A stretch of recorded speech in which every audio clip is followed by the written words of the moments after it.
Face by E F Benson. Read by Richard Crowest.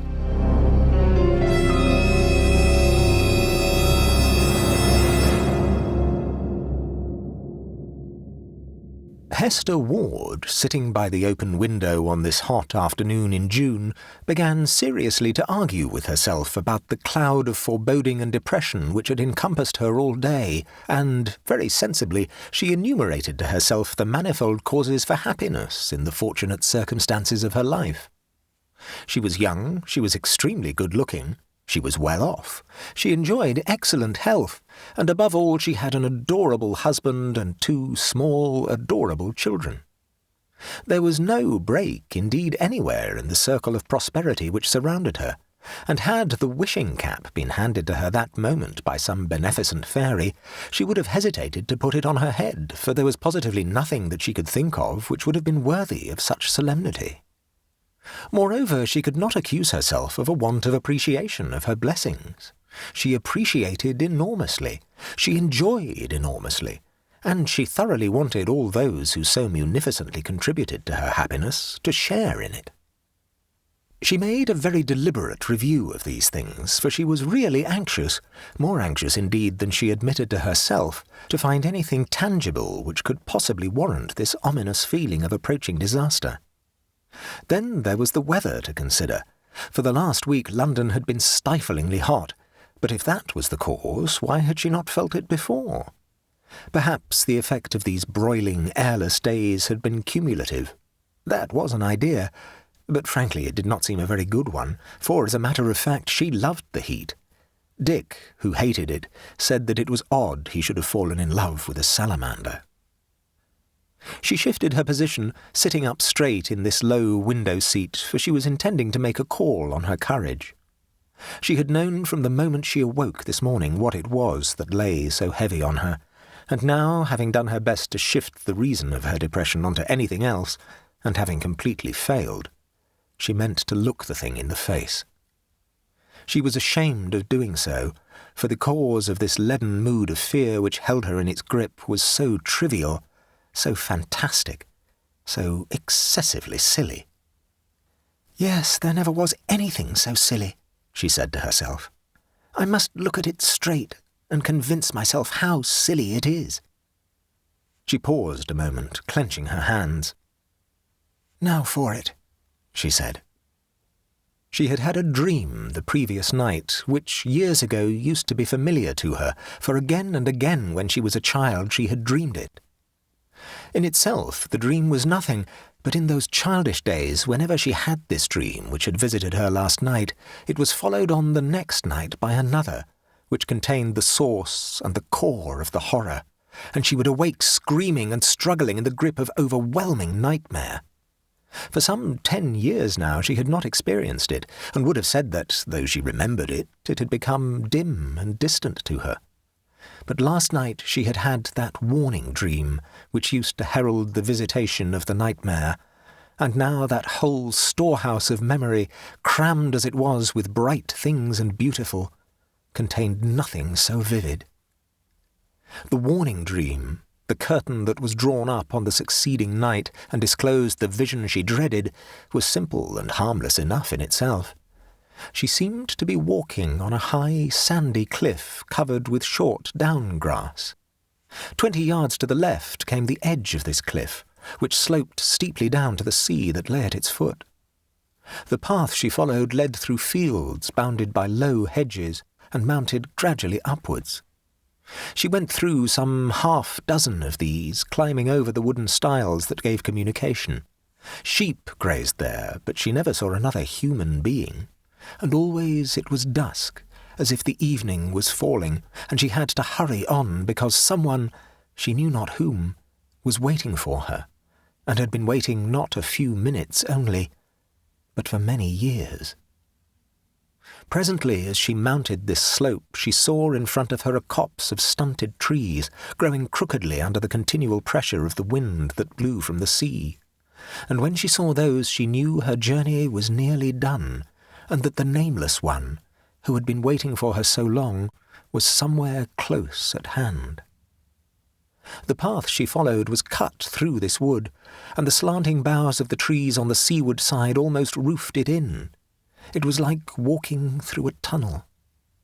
Soon the trees in front began to grow thin, and she saw through them the grey tower of a lonely church.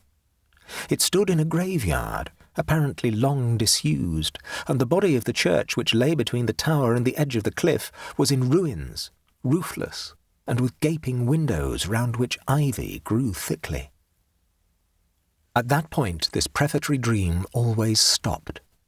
It was a troubled, uneasy dream, for there was over it the sense of dusk and of the man who had been waiting for her so long. But it was not of the order of nightmare.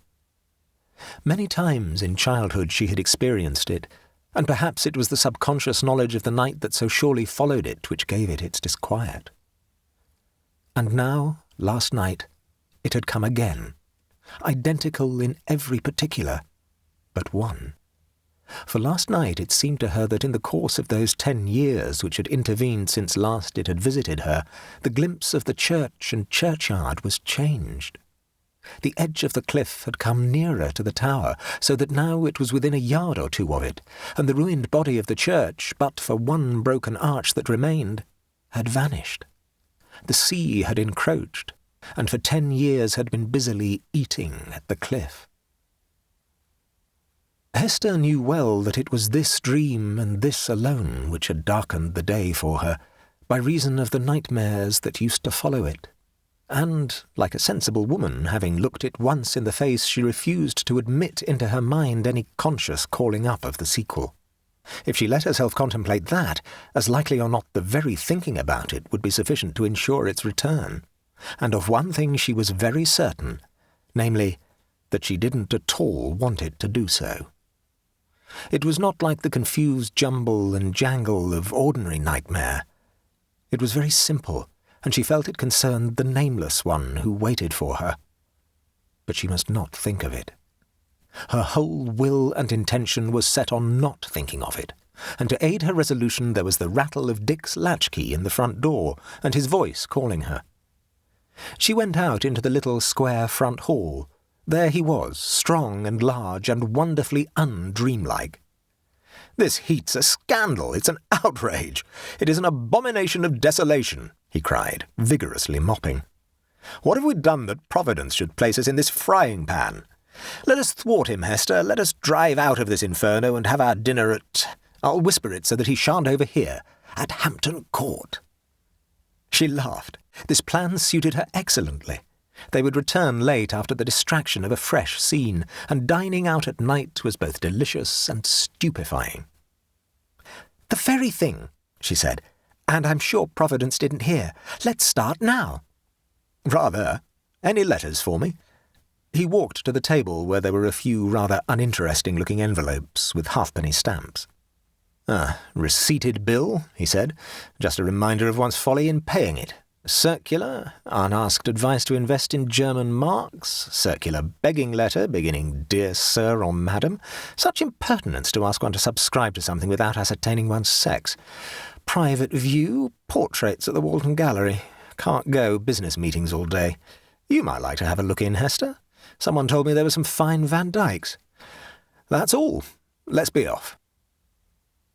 Hester spent a thoroughly reassuring evening, and though she thought of telling Dick about the dream that had so deeply imprinted itself on her consciousness all day, in order to hear the great laugh he would have given her for being such a goose, she refrained from doing so, since nothing that he could say would be so tonic to these fantastic fears as his general robustness. Besides, she would have to account for its disturbing effect, tell him that it was once familiar to her, and recount the sequel of the nightmares that followed. She would neither think of them nor mention them. It was wiser by far just to soak herself in his extraordinary sanity and wrap herself in his affection. They dined out of doors at a riverside restaurant and strolled about afterwards, and it was very nearly midnight when, soothed with coolness and fresh air and the vigour of his strong companionship, she let herself into the house while he took the car back to the garage. And now she marvelled at the mood which had beset her all day, so distant and unreal had it become. She felt as if she had dreamed of shipwreck and had awoke to find herself in some secure and sheltered garden where no tempest raged nor waves beat. But was there, ever so remotely, ever so dimly, the noise of far-off breakers somewhere? He slept in the dressing-room which communicated with her bedroom, the door of which was left open for the sake of air and coolness, and she fell asleep almost as soon as her light was out, and while his was still burning. And immediately she began to dream. She was standing on the seashore. The tide was out, for level sand strewn with stranded jetsam glimmered in a dusk that was deepening into night. Though she had never seen the place, it was awfully familiar to her. At the head of the beach there was a steep cliff of sand, and perched on the edge of it was a grey church tower. The sea must have encroached and undermined the body of the church, for tumbled blocks of masonry lay close to her at the bottom of the cliff, and there were gravestones there, while others still in place were silhouetted whitely against the sky. To the right of the church tower there was a wood of stunted trees, combed sideways by the prevalent sea wind, and she knew that along the top of the cliff, a few yards inland, there lay a path through fields with wooden stiles to climb, which led through a tunnel of trees and so out into the churchyard. All this she saw in a glance, and waited, looking at the sand cliff crowned by the church tower, for the terror that was going to reveal itself. Already she knew what it was, and as so many times before she tried to run away. But the catalepsy of nightmare was already on her. Frantically she strove to move, but her utmost endeavour could not raise a foot from the sand. Frantically she tried to look away from the sand cliffs close in front of her, where in a moment now the horror would be manifested. It came. There formed a pale oval light, the size of a man's face, dimly luminous in front of her and a few inches above the level of her eyes. It outlined itself. Short, reddish hair grew low on the forehead. Below were two grey eyes set very close together, which steadily and fixedly regarded her. On each side the ears stood noticeably away from the head, and the lines of the jaw met in a short, pointed chin. The nose was straight and rather long. Below it came a hairless lip, and last of all the mouth took shape and colour, and there lay the crowning terror. One side of it, soft, curved and beautiful, trembled into a smile. The other side, thick and gathered together as by some physical deformity, sneered and lusted. The whole face, dim at first, gradually focused itself into clear outline. It was pale and rather lean, the face of a young man. And then the lower lip dropped a little, showing the glint of teeth, and there was the sound of speech. "I shall soon come for you now," it said. And on the words it drew a little nearer to her, and the smile broadened. At that, the full hot blast of nightmare poured in upon her. Again she tried to run, again she tried to scream, and now she could feel the breath of that terrible mouth upon her. Then, with a crash and a rending like the tearing asunder of soul and body, she broke the spell, and heard her own voice yelling, and felt with her fingers for the switch of her light. And then she saw that the room was not dark, for Dick's door was open, and the next moment, not yet undressed, he was with her. "My darling, what is it?" he said. "What's the matter?" She clung desperately to him, still distraught with terror. "He has been here again," she cried. "He says he will soon come to me. Keep him away, Dick." For one moment her fear infected him, and he found himself glancing round the room. "But what do you mean?" he said. "No one has been here." She raised her head from his shoulder. "No, it was just a dream," she said. "But it was the old dream, and I was terrified. Why, you're not undressed yet. What time is it?" "You haven't been in bed 10 minutes, dear," he said. "You had hardly put out your light when I heard you screaming." She shuddered. It's awful," she said. "And he will come again." He sat down by her. "Now, tell me all about it," he said. She shook her head. "No, "It will never do to talk about it," she said. "It will only make it more real. I suppose the children are all right, are they?" "Of course they are. I looked in on my way upstairs." "That's good. But I'm better now, Dick. A dream hasn't anything real about it, has it? It doesn't mean anything." He was quite reassuring on this point, and soon she quieted down. Before he went to bed, he looked in again on her, and she was asleep. Hester had a stern interview with herself when Dick had gone down to his office next morning. She told herself that what she was afraid of was nothing more than her own fear. How many times had that ill-omened face come to her in dreams, and what significance had it ever proved to possess? Absolutely none at all, except to make her afraid. She was afraid where no fear was. She was guarded, sheltered, prosperous, and whatever nightmare of childhood returned. It had no more meaning now than it had then, and all those visitations of her childhood had passed away without trace. And then, despite herself, she began thinking over that vision again. It was grimly identical with all its previous occurrences, except... And then with a sudden shrinking of the heart she remembered that in earlier years those terrible lips had said, "I shall come for you when you are older." And last night they had said, "I shall soon come for you now." She remembered, too, that in the warning dream the sea had encroached, and it had now demolished the body of the church. There was an awful consistency about these two changes in the otherwise identical visions. The years had brought their change to them, for in the one the encroaching sea had brought down the body of the church. In the other, the time was now near.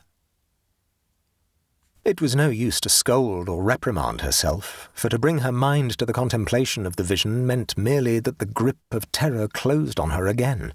It was far wiser to occupy herself and starve her fear out by refusing to bring it the sustenance of thought. So she went about her household duties. She took the children out for their airing in the park, and then, determined to leave no moment unoccupied, set off with the card of invitation to see the pictures in the private view at the Walton Gallery. After that, her day was full enough. She was lunching out and going to a matinee, and by the time she got home Dick would have returned, and they would drive down to his little house at Rye for the weekend.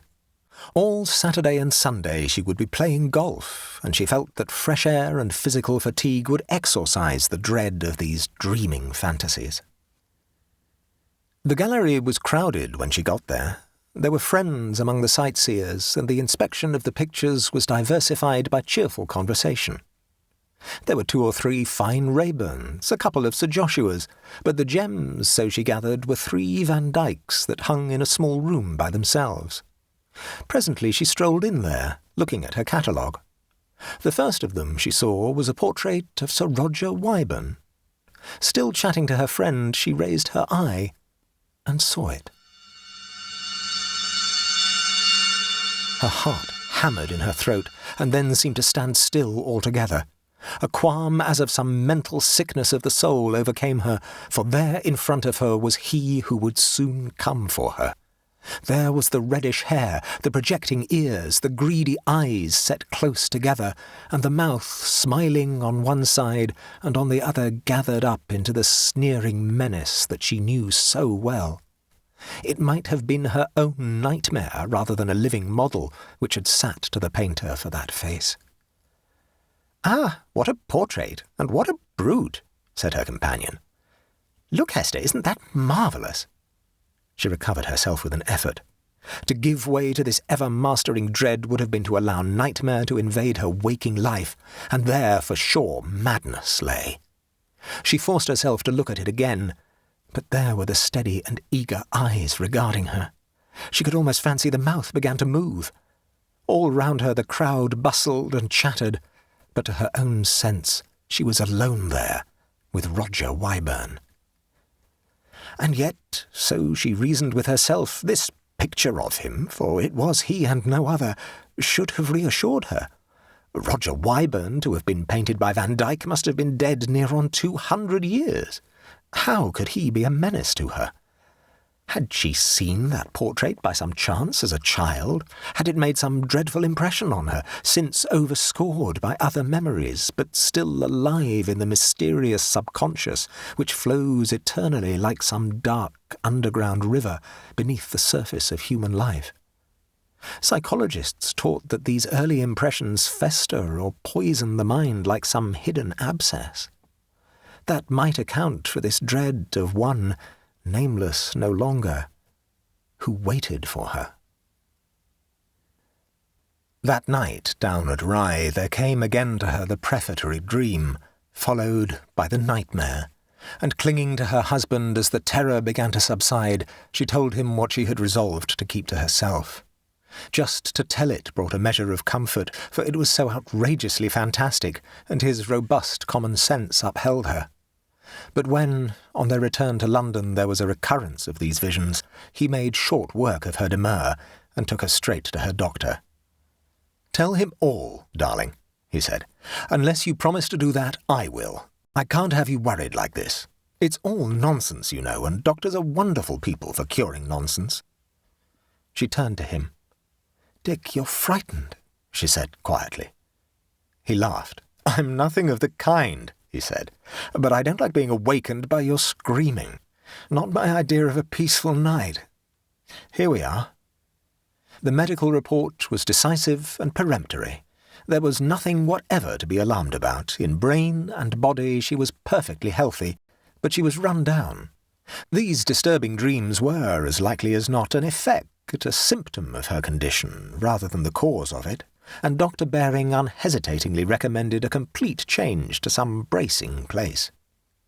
The wise thing would be to send her out of this stuffy furnace to some quiet place, to where she had never been. Complete change, quite so. For the same reason her husband had better not go with her. He must pack her off to, let us say, the East Coast. Sea air and coolness and complete idleness. No long walks, no long bathings, a dip and a deck chair on the sands. A lazy, soporific life. How about Rushton? He had no doubt that Rushton would set her up again. After a week or so, perhaps, her husband might go down and see her. Plenty of sleep. Never mind the nightmares. Plenty of fresh air. Hester, rather to her husband's surprise, fell in with the suggestion at once, and the following evening saw her installed in solitude and tranquillity. The little hotel was still almost empty, for the rush of summer tourists had not yet begun, and all day she sat out on the beach with the sense of a struggle over. She need not fight the terror any more. Dimly it seemed to her that its malignancy had been relaxed. Had she in some way yielded to it and done its secret bidding? At any rate, no return of its nightly visitations had occurred, and she slept long and dreamlessly, and woke to another day of quiet. Every morning there was a line for her from Dick, with good news of himself and the children, but he and they alike seemed somehow remote, like memories of a very distant time. Something had driven in between her and them, and she saw them as if through glass. But equally did the memory of the face of Roger Wyburn, as seen on the master's canvas or hanging close in front of her against the crumbling sand cliff, become blurred and indistinct, and no return of her nightly terrors visited her. This truce from all emotion reacted not on her mind alone, lulling her with a sense of soothed security, but on her body also, and she began to weary of this day-long inactivity. The village lay on the lip of a stretch of land reclaimed from the sea. To the north, the level marsh, now beginning to glow with the pale bloom of the sea lavender, stretched away featureless till it lost itself in distance. But to the south, the spur of hill came down to the shore, ending in a wooded promontory. Gradually, as her physical health increased, she began to wonder what lay beyond this ridge which cut short the view, and one afternoon she walked across the intervening level and strolled up its wooded slopes. The day was close and windless. The invigorating sea breeze, which till now had spiced the heat with freshness, had died, and she looked forward to finding a current of air stirring when she had topped the hill. To the south a mass of dark cloud lay along the horizon, but there was no imminent threat of storm. The slope was easily surmounted, and presently she stood at the top and found herself on the edge of a tableland of wooded pasture. And following the path which ran not far from the edge of the cliff, she came out into more open country. Empty fields where a few sheep were grazing mounted gradually upwards. Wooden stiles made a communication in the hedges that bounded them. And there, not a mile in front of her, she saw a wood, with trees growing slantingly away from the push of the prevalent sea winds, crowning the upward slope. And over the top of it peered a grey church tower. For the moment, as the awful and familiar scene identified itself, Hester's heart stood still. The next, a wave of courage and resolution poured in upon her. Here at last was the scene of that prefatory dream, and here was she presented with the opportunity of fathoming and dispelling it. Instantly her mind was made up, and under the strange twilight of the shrouded sky she walked swiftly on through the fields she had so often traversed in sleep, and up to the wood, beyond which he was waiting for her.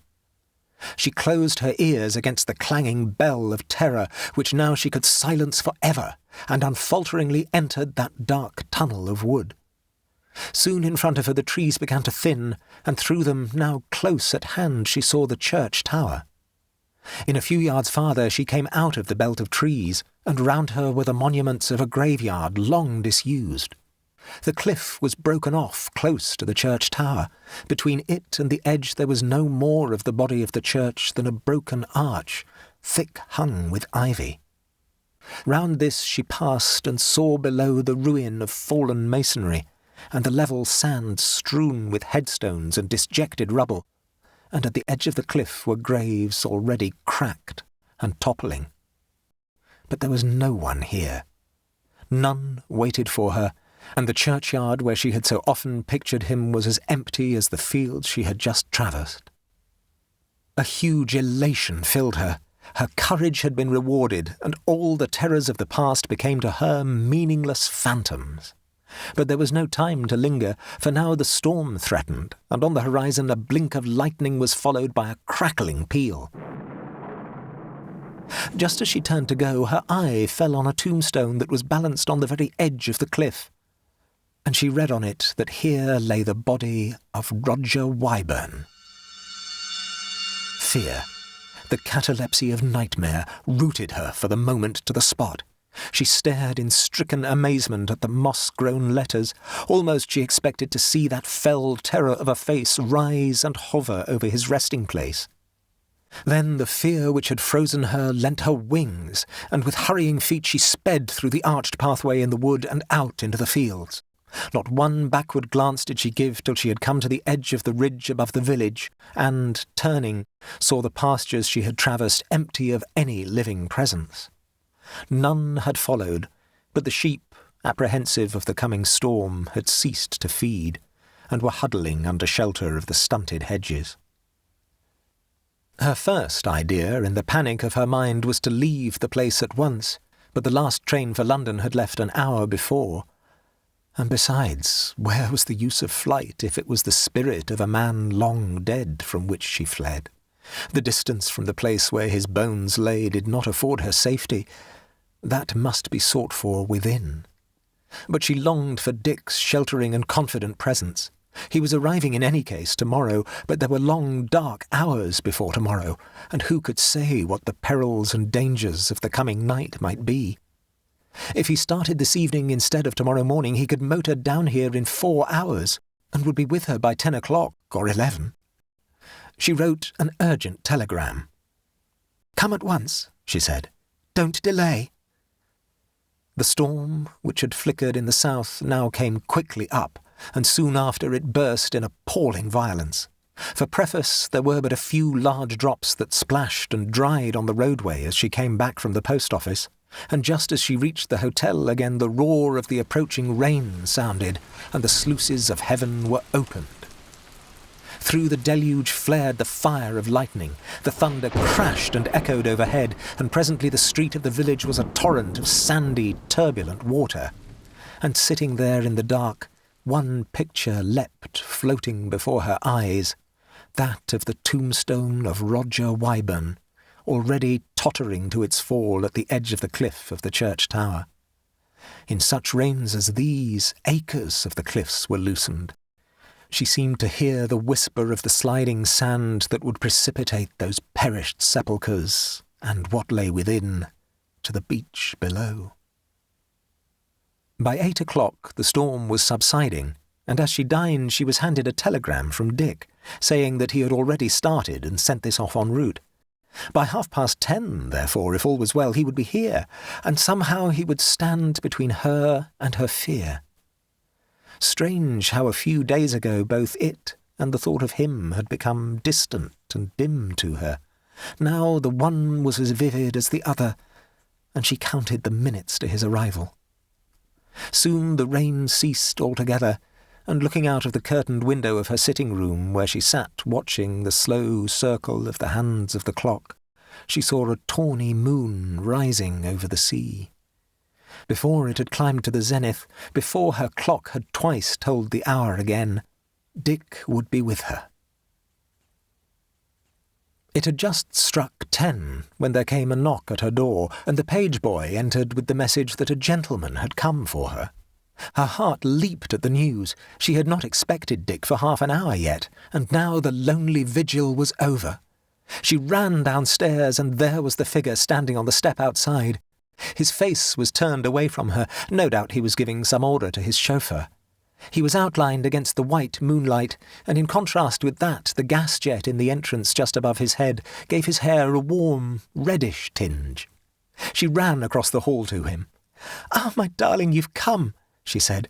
"It was good of you. How quick you've been." Just as she laid her hand on his shoulder, he turned. His arm was thrown out round her, and she looked into a face with eyes close set, and a mouth smiling on one side, the other thick and gathered together as by some physical deformity, sneered and lusted. The nightmare was on her. She could neither run nor scream, and supporting her dragging steps, he went forth with her into the night.